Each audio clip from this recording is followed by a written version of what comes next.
Alam mo nangyari, nasa bakasyon ako sa Vietnam. Tapos, nag-chat or tinawagan ako ng pinsan ko na 12:00 ng madaling araw tulog ako. Matay yung first na aso ko sa Cebu.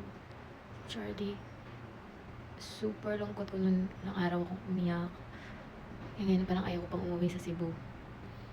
Kasi every time na malala ko na may aso, naiiyak talaga ako. Kasi it's like heartbreaking.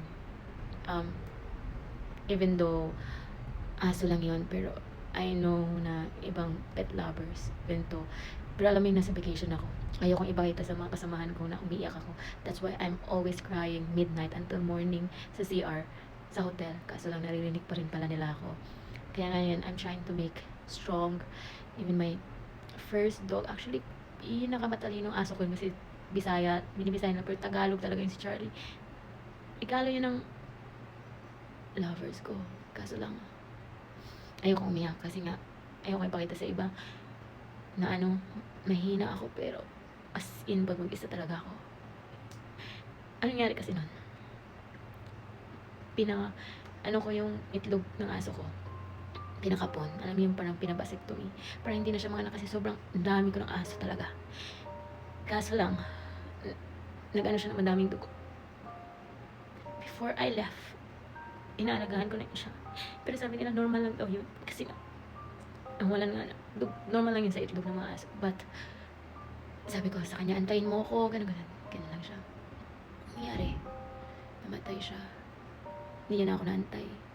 Ang problema dun kasi, iba ang alaga ng amo sa sa may-ari ng aso. Basta as in, ako yung sinisi nila.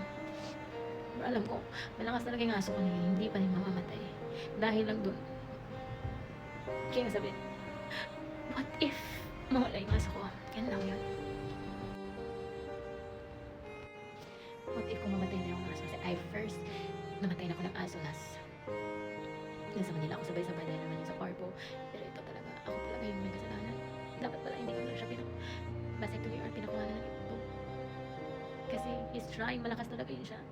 Wala naman, normal lang naman yun. Pero nung umalis siguro ako, wala nag-alaga sa kanya. Sinabi ko, antayin niya ako. Pero since hindi niya na siguro kaya, umatay siya na wala ako kasi ayaw ko makita. As in, I'm trying to look fine to everyone nasa kasama ko kasi ang hirap kasi ng ganun eh. Na makita kang umiiyak. As in, nasa tour kami, nagugulat yung tour guide kasi nasa harapan ako, umiiyak pa rin ako pero naka-sunglasses ako. Ayaw ko makita nila na umiiyak ako. Kasi maruruin yung vacation ko, pero as in, gusto ko nang umuwi dahil lang sa aso ko. I'm holding my tears because it's more, mas okay pa yung breakup. Kasi mamatay ka ng aso. Kasi 2 months ako na naman ng aso. Iyak ko nang iyak yung mga direkto. Always. I know, hindi ito yung ko. Iyak ko talaga kasi ayoko makita nila. Sana ako umiyak. Ayoko talaga. Makita ka. Kaso lang, you know how I feel ko yung sino yung mga may aso niyan. Kasi siya yung sumusunod sa akin. Lahat naman ng aso, I have 20 dogs. But siya yung main. Kasi siya yung mga tatay ng lahat. Kaya siguro, I hold. Yun lang. Wala, he's strong, my Charlie. And guwapo siya. As now, I don't want to go home kasi para makita yung kasi nilibing na nila. Gusto ko, I spent a lot para sa mga ospital ng aso ko. Actually, yung sahod ko na pupunta sa aso ko, yung mga vitamins, dog food. Hindi lang maintindihan ko bakit more on aso ako. Kasi yun talaga yung sinabi ko pagdating ko sa Cebu na para makalimutan ko yung life ko sa Manila dito. Kailangan ko may aso para that is my stress reliever, my dog. Kaya niregaluhan ako ng lover ko ng dog. Tapos hanggang sa tumami sila. Sakit lang kasi di ako nakapagpaalam. Nalibing naman siya pero hindi talaga nakapagpaalam. That's my, kaya ngayon every time I see a dog, naalala ko yung aso, si Charlie, alam yun.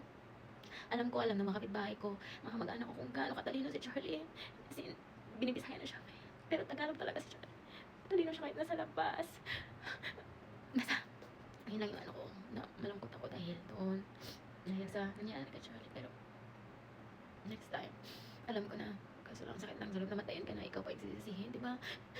Gusto mo lang naman mapagod yung aso mo. Kasi nakakapagod na rin minsan mag-alaga ng aso. Alam mo yun? Pero, as in, pag nalala ko yung mga aso, actually, I have lots of dog na remain. Pero that's my main dog. Siya talaga.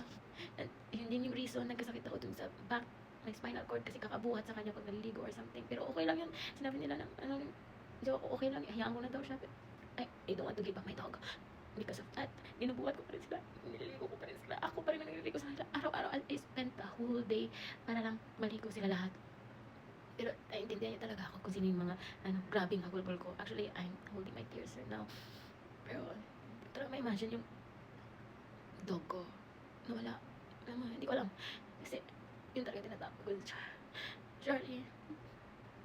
Ano, hindi ako magano ng video-video ng ganito kasi baka akala nila, that's why I want to post like a happy post because of my vacation. Pero, ito talaga yung na-stress.